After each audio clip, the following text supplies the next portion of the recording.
Hello. Hi, Gordon.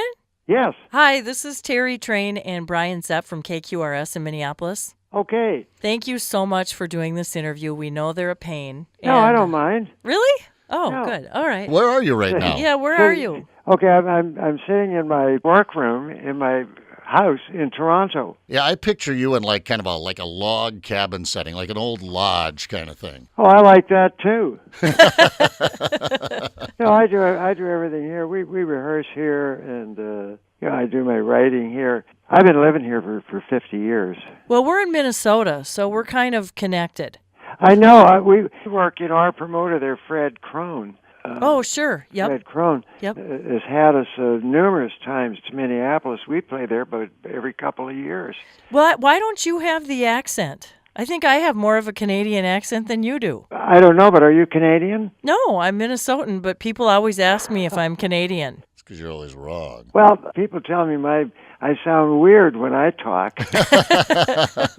You must know that you have a sort of a special relationship with Minnesota because of the song, the Edmund Fitzgerald. Oh, for sure. Well, of course. It was just one of those things, I was working on songs, and I was in an isolated situation when working on songs, really in an empty house.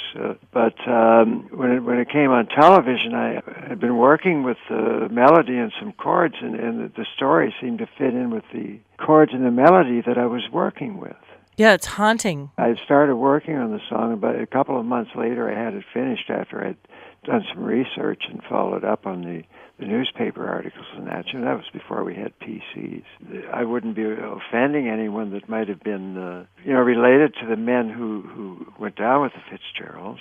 Well, there were many Duluth families affected by that, and I've read over the years they think of that song as a reverent memorial to those men. Oh, yeah, it's been an experience, a life experience for me. We went up for the 40th anniversary. We were up at Whitefish Point just this past year. Our guest is Gordon Lightfoot, and knowing we were going to have you on, I pulled out Gord's Gold and listened to both albums, and I'm always blown away by how different your songs are, style-wise.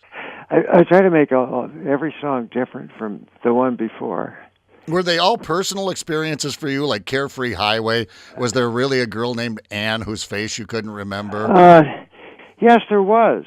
But the circumstances through which I knew her, I met her at the curling rink. Oh, the curling rink. Yeah, for a while, I actually, as a hobby, I curled with some people. And that kind of loses its, curling rink.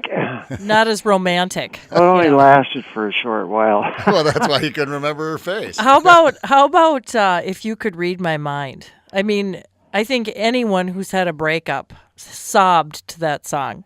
Yeah, that was written in regard to the demise of my first marriage. I was sorely disappointed in myself, but I needed to get off on my own, and I stayed that way for 19 years before I got married again. And Bob Dylan called you one of his favorite songwriters. That's a huge compliment. Well, I got to know Bob through the office that we were with in New York originally, so I knew him going all the way back to Greenwich Village. Long time ago, and he had only one or two albums. So you never fainted on stage, or fell off your stool, or? No, I never had any stage accidents. I know of a guy that stepped on a guy's head one time. How? I haven't had that happen. How did it happen? Well, it was at stage 11. It was New Year's Eve, and the guy was playing a trumpet solo, and the people were crowded right up to the front of the stage. And he stepped forward, and he stepped right on the guy's head. While he was playing the trumpet solo.